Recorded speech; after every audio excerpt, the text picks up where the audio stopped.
Porque o presidente do Senado está falando sobre a PEC do quinquênio. Vamos ver. Todos nós, quando fazemos um apelo ao Judiciário e ao Ministério Público, que juntamente com as polícias são os responsáveis, por exemplo, para combater criminalidade organizada, que é algo que tem assustado todos nós brasileiros. Quando nós fazemos essa exigência, é muito importante que tenha nessa ponta pessoas estimuladas, pessoas valorizadas, com independência. Eles têm vedações que nós todos não temos, que são vedações de exercer exclusivamente aquela atividade.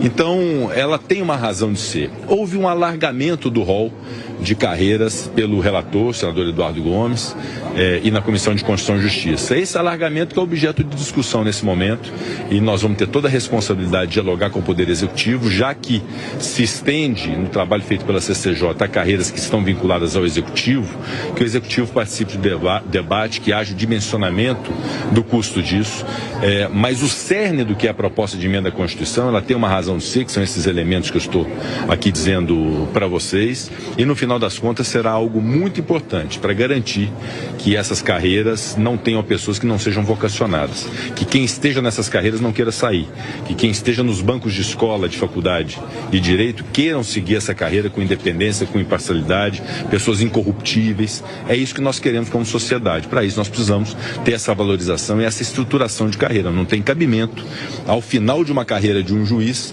ele perceber uma remuneração menor do que na sua entrada, e essa é a realidade de hoje. E o orçamento é o orçamento do próprio Poder Judiciário. Eles têm já um orçamento definido e aí vão aplicar prioritariamente para essa estruturação.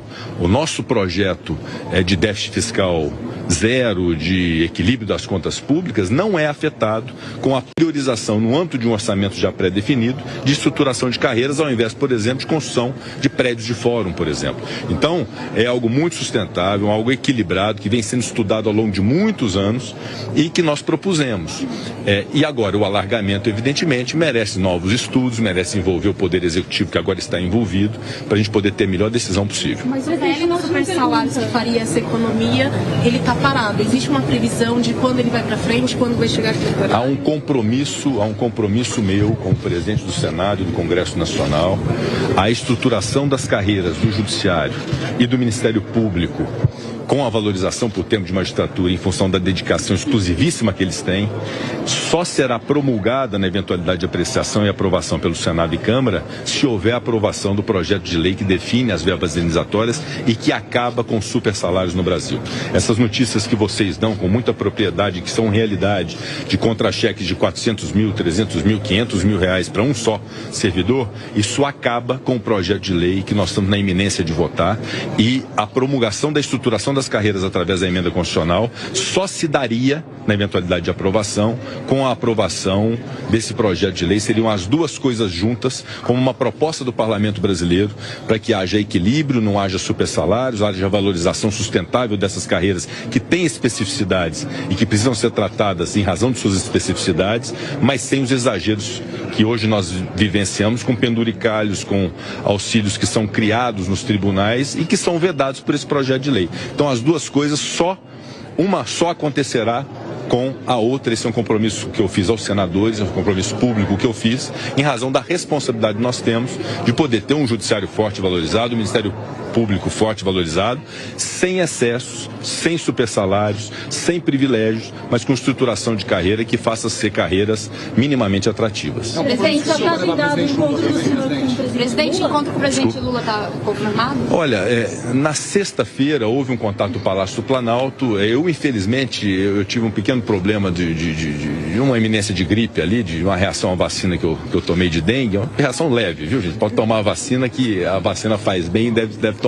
Mas eu tive uma pequena reação e acabei não conseguindo atender e ter o nosso encontro na sexta-feira à noite. E ficamos de nos falar ao longo dessa semana, mas ainda não há uma data definida. Mas o diálogo com o Palácio do Planalto, ele continua pleno, com os líderes do governo, o líder Jacques Wagner, o líder Randolfo Rodrigues, no Senado e no Congresso Nacional, com o ministro Alexandre Padilha, que é o responsável pela articulação institucional, com o ministro da Fazenda, Fernando Haddad. Nosso diálogo é sempre muito produtivo, muito aberto, e não há nenhum tipo, nem mínima, de crise entre o Senado Federal e o governo federal. O senhor falou da tributária, os textos já chegaram, como os senhores avaliam as propostas? Os textos parecem que estão sendo finalizados pelo ministro Fernando Haddad. Eu acho que seria razoável que nós o apreciássemos, né, juntamente, especialmente com o relator, o senador Eduardo Braga, juntamente com o ministro Fernando Haddad, para que então se dê início na casa iniciadora, que é a Câmara dos Deputados, é um projeto de autoria do Executivo, portanto, se impõe começar na Câmara dos Deputados.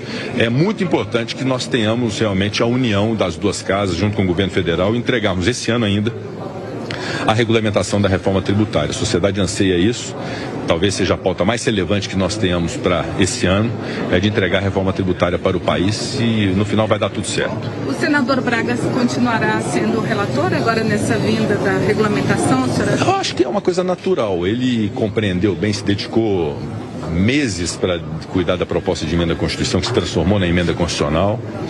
É um senador muito talentoso, muito inteligente, aprofundou nos temas.